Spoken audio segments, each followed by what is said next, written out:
We're here today with Rob Stevens, who is the Chief Executive of the British Marine Federation. Rob, how's the industry doing? Well, surprisingly well, actually, because there have been some difficulties on the financial side, and everyone knows the market is quite tight. We've had some floods during the summer period, and when you added all that up, I wondered whether or not Southampton would be quite the success it normally is. And in fact, we've had huge demand. We had a waiting list of 160 for marina places, and the sales that are reported around the show are steady. And there hasn't been a huge impact of some of the difficulties we've had. So I'm quite encouraged that the industry is robust enough to get through this phase. And what's the outlook like? Because obviously there's some volatile money markets out there. Do you think that'll have an impact on the industry? Well, part of our need really is to have people with disposable incomes. So at the top end of the market, I think probably those people are safe enough to continue to buy the boats. I think where I would be worried is in the middle range of boats, where people are going to be much more cautious about buying boats. I think worried is too strong. We're not seeing any of that at the moment, but I think as Northern Rock bites and the credit squeeze comes on, there'll be two elements to that. One will be the fact that people don't have as much disposable income, and the other, I think, is some of our important smaller businesses go to the banks and say, can I have my credit again next year? The banks are going to be a little tighter on that credit. So that's a slight worry bead going forward. But I think the industry is now well established enough to work through that. Okay, and one of the big news stories of late is the collapse of Peters Opal. I'm just wondering how significant was the demise of that company? Well, I think in that Brian Peters was a pillar of the marine industry and worked 35 odd years, perhaps even longer, to build up his company. It was a desperate disappointment for him because I know how much he's passionate about the industry itself. In terms of, if you then take that into account and say, oh, right now he's in administration, that was a shock. And I think we were quite concerned about that at first, but a company has now moved in to buy up the remnants or part of that industry within, which again indicates the industry is strong, because if someone wants to come into the industry with that kind of money, that's important.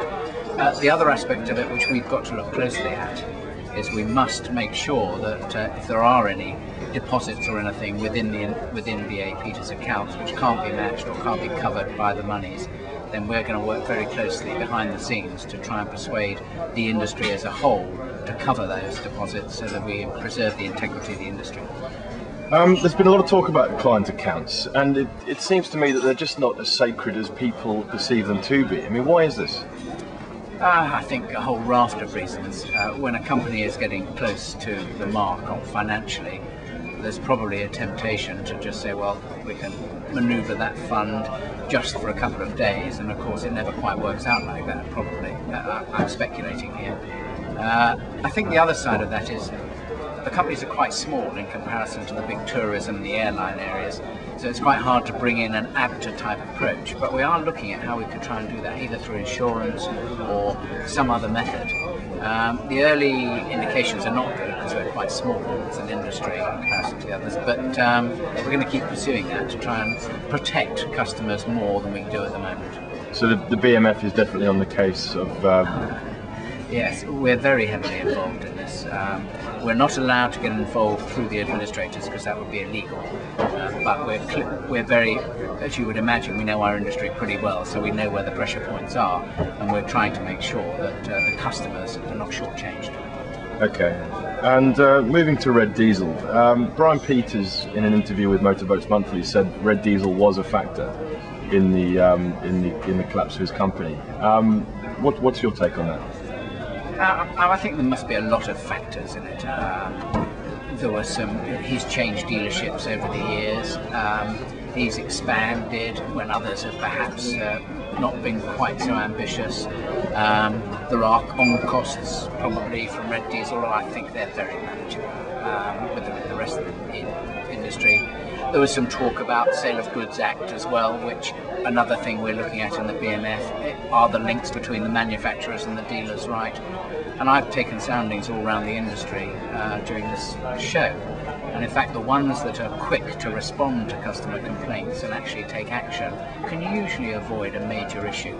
I think the areas where we've got to be concerned are where you take on the customer and you find yourself in litigation. So not only are you not giving the product back or changing the product, you're then in litigation as well with the costs of that.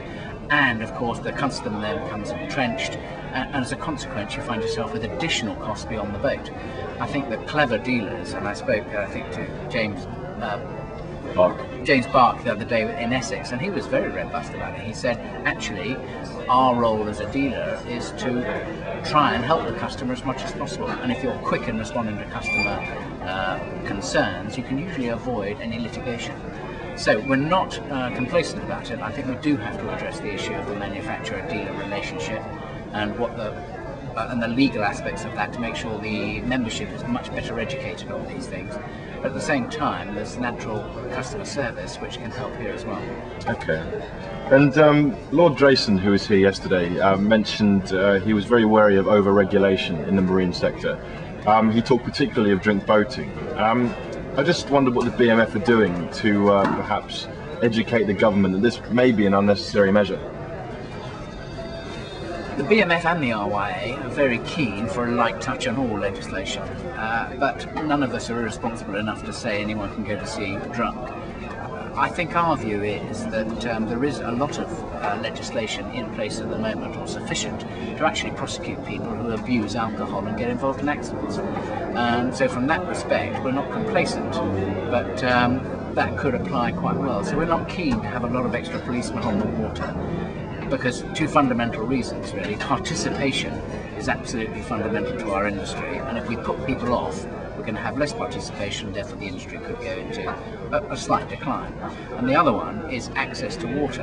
And of course, if there's lots of policemen there and in your favourite bay or whatever, that denies that access. So we're responsible enough to know that drinking and driving boats is not sensible, but we also would like to make sure that personal accountability is taken into account, and our members and all the boating public are sensible enough not to go on the water drunk. And the BMF presumably has fairly good access to government to talk about these issues. We have very good access to government. Only yesterday, as you know, Lord Drayson came down and we passed on the message, and he was actually singing the BMF and RYA song, which is quite nice. And he did that unprompted actually. So I think there is awareness within government that the marine industry is strong and powerful and very good at self-regulation, and that we should indulge in self-control rather than having legislation imposed on us. Brilliant. Rob Stevens, thank you very much. Not at all. Thanks very much indeed.